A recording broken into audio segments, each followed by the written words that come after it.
বিশ্ববিদ্যালয়ের ছাত্র সংসদের ইসলামী ছাত্র শিবিরের জিএস প্রার্থী, তার প্রার্থীরা বৈধতা নিয়ে রিট করা হয়েছে।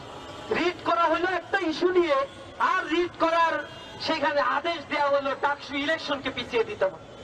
কি কারণে, কার ইশারায় এই কাজটা করা হয়েছে?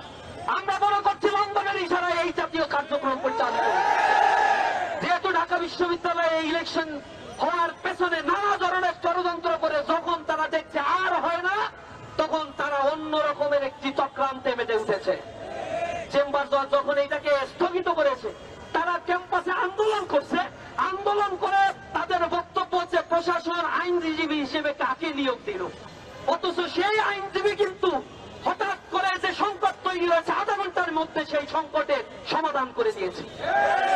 তাদের আক্ষেপটা হলো কেন এটা সমাধান করা হইল, এজন্য তারা খুব আক্ষেপ করছে, মুখ শুকিয়ে গেছে। তাদের চক্রান্ত যে বাস্তবায়ন হয় নাই, এজন্য হাতে গা লেগেছে, কষ্ট পেয়েছে তারা।